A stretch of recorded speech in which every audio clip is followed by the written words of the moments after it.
Assalamualaikum warahmatullahi taala wabarakatuh. Perkenalkan, nama saya Sulhul Ihsan. Saya dari kelas akuntansi B. Ingin menjelaskan tentang sekilas perilaku produsen untuk memenuhi tugas ekonomi mikro. Yang pertama yaitu pengertian perilaku produsen. Sebelum membahas mengenai teori perilaku produsen, kita perlu mengetahui terlebih dahulu apa itu produsen dan produksi. Produsen merupakan orang yang menghasilkan barang atau jasa untuk dipasarkan atau dijual. Sedangkan produksi merupakan usaha untuk menciptakan dan meningkatkan nilai guna suatu barang atau jasa untuk dapat memenuhi kebutuhan sehari-hari.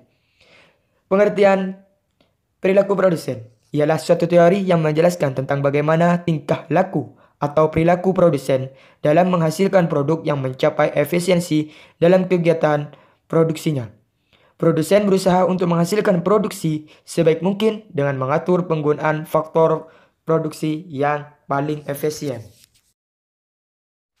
Yang kedua yaitu tujuan kegiatan produksi. Dalam kegiatan produksi, ada beberapa tujuan yang akan tercapai, yaitu sebagai berikut. Yang pertama, menghasilkan barang untuk memenuhi kebutuhan-kebutuhan konsumen.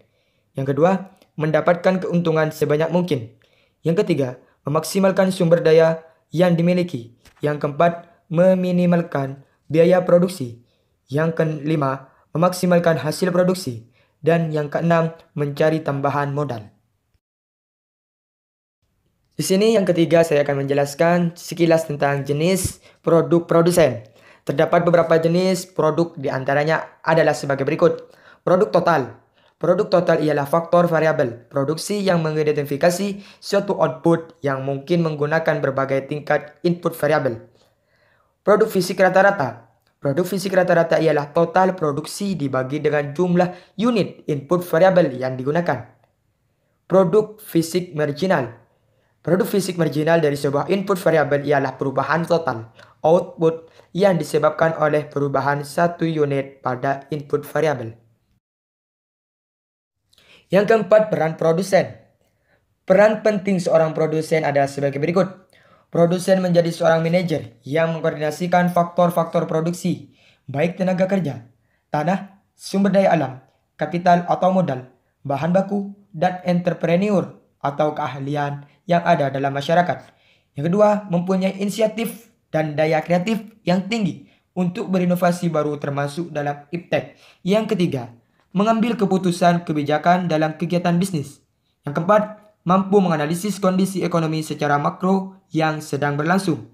Yang kelima, kemampuan seorang produsen untuk memilih what, barang apa yang akan diproduksi, how, bagaimana, cara paling efisien untuk membuat barang tersebut, who, siapa yang terjun langsung maupun tidak langsung dalam proses produksi, whom, untuk siapa barang tersebut diproduksi. Dalam hal ini diharapkan seorang produsen mampu mempunyai kepekaan untuk melihat pasar yang paling menguntungkan.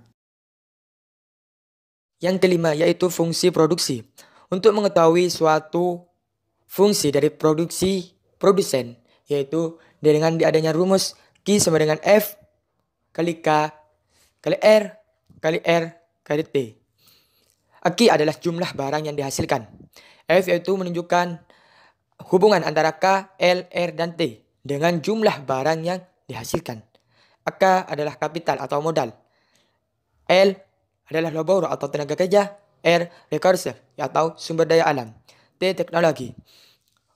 Model matematis yang menunjukkan hubungan antara jumlah faktor produksi input yang digunakan dengan jumlah barang atau jasa output yang dihasilkan. Di sini sudah terdapat rumus untuk mengetahui fungsi produksi. Yang pertama yaitu fungsi produksi total atau total produk yang dikenal dengan TP. TP yaitu dengan rumus Q sama dengan F kali L kali K. Di mana Q yang tadi yaitu jumlah barang yang dihasilkan. L adalah tenaga kerja dan K adalah modal. Yang dua yaitu produksi rata-rata. Advanced product yang dikenal AP yaitu dengan AP Average product dibagi dengan labor atau tenaga kerja. TPL, ATP yaitu total produk atau tenaga kerja. Atau bisa jadi AP yaitu average product dibagi kapital atau modal. Atau bisa jadi juga TP dibagi modal. Dan yang ketiga yaitu produksi marginal.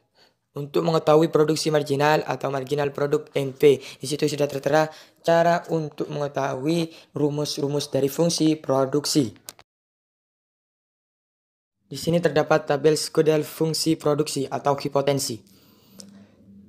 Yaitu terdapat 4 kolom. Yang pertama yaitu input yang dibagi jadi 2, yaitu labor atau tenaga kerja dan kapital atau modal. Dan yang kedua yaitu total produk TP, yaitu output, jumlah barang atau jasa yang digunakan. Yang ketiga yaitu advanced product, yaitu dibagi jadi 2 rumus, yang mana AP, L, dan AP bagi K. Yang ketiga yaitu marginal product, MP, yaitu MP bagi K bagi L dan MP dibagi K. Di situ sudah tertera semua tentang tabel sekunder fungsi produksi hipotensi. Skema proses produksi, yaitu input. Setelah dari input, hubungan antara jumlah faktor produksi, yaitu menjadi aktivitas produksi, dan menjadilah output barang atau jasa. Produksi merupakan konsep arus flow concept, bahwa kegiatan produksi diukur dari jumlah barang-barang atau jasa yang dihasilkan dalam suatu periode waktu tertentu, sedangkan kualitas barang atau jasa yang dihasilkan tidak berubah. Analisis teori produsen, yaitu ada 2, yaitu produksi jangka pendek dan produksi jangka panjang. Produksi jangka pendek adalah suatu perusahaan yang memiliki input tetap dalam menentukan beberapa banyaknya jumlah input variabel. Produksi jangka pendek yaitu mempunyai 3 konsep fungsi tentang biaya produksi, yaitu biaya tetap total fixed cost, TVC, sama dengan F kali konstanta. Yang kedua yaitu biaya variabel, total variable cost, TVC. Yang tadi kalau biaya tetap total fixed cost yaitu TFC, dan kalau biaya variabel total yaitu TVC, sama dengan V kali output atau Q. Yang ketiga yaitu total cost, di mana total cost mempunyai TC sama dengan TVC tambah TFC. Produksi jangka panjang, yaitu adalah suatu proses produksi tidak bisa diukur dengan waktu tertentu. Proses produksi yang sudah tidak menggunakan input tetap, seluruh biaya produksi adalah variabel. Berlaku biaya produksi jangka panjang, keputusan penggunaan input variabel oleh perusahaan dalam jangka pendek. Fungsi biaya jangka panjang, biaya rata-rata jangka panjang, LLC, biaya marginal jangka panjang, LMC, yang diperoleh dari biaya total jangka panjang, LTC. Dan ini merupakan kurva analisis teori produsen, yaitu dari biaya perilaku jangka pendek, di mana sudah terdapat teori TC, TVC, dan TFC. Dan yang kedua yaitu kurva analisis teori produsen biaya perilaku jangka panjang. Di sini sudah tertera tentang kurva perilaku jangka panjang. Dari penjelasan saya tadi, apabila ada kekurangan saya mohon maaf sebesar-besarnya. Saya Surhul Ihsan, saya mengucapkan terima kasih. Assalamualaikum warahmatullahi wabarakatuh.